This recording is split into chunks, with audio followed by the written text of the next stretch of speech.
Some of the writers that influenced the Declaration of Independence and the Constitution, there's more, but these are 5 of the ones that you need to know that influenced these documents. Thomas Hobbes, in 1651, he wrote this book called Leviathan. He lives through the English Civil War, so he sees people at their worst. He sees what lawlessness is, and he suggests a social contract between government and the people, and he actually says that people should give up some of their rights to obtain law and order, to a strong central government, and that's how you're successful with a civilization. John Locke, he writes his book called Treatise on Government in 1690. He lived through the English Glorious Revolution, and so he has a little bit of a different take on it, and he says governments are formed to protect 3 things and 3 things only: life, liberty, and property. How does that influence us? Thomas Jefferson actually borrows this whole concept in the Declaration of Independence when he says life, liberty, and the pursuit of happiness. The pursuit of happiness meant to own property, because most Americans did not own property at that time. And when you own property, you could obtain your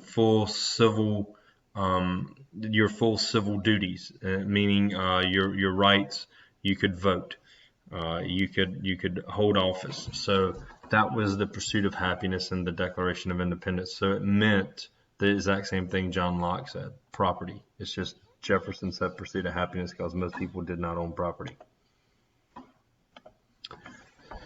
So Baron de Montesquieu, he's a French nobleman, and he studied the history of ancient Rome like you have in world history.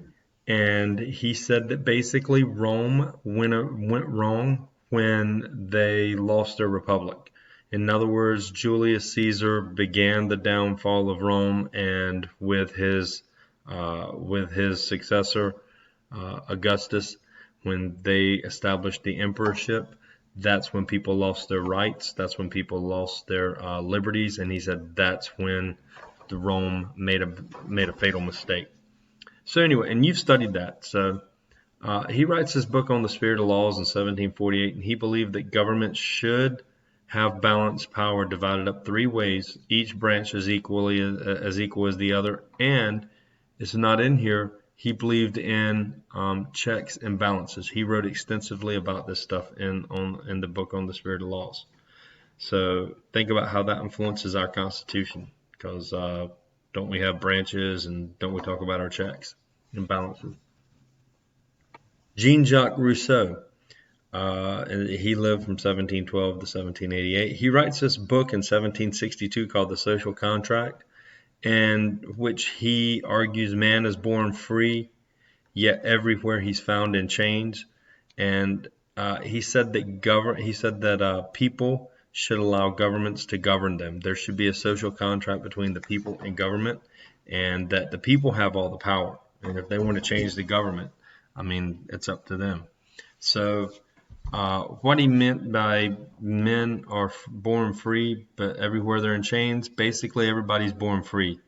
Everybody's born the same way.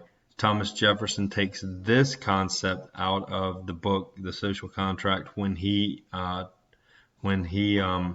says that we are all men are created equal.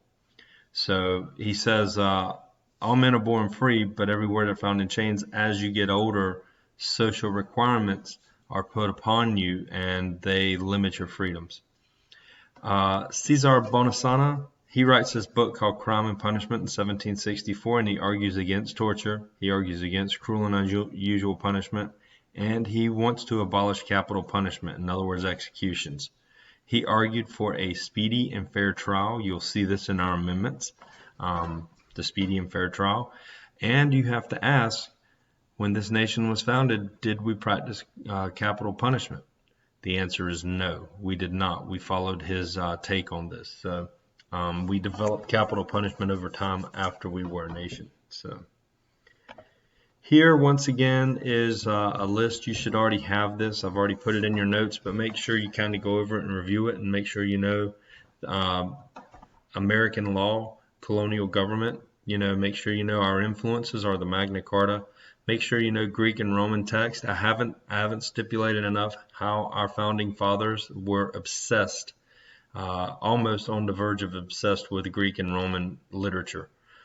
So we do have a lot of things we pulled from the Greek and Romans in our Constitution. Common law, which is based on court decisions.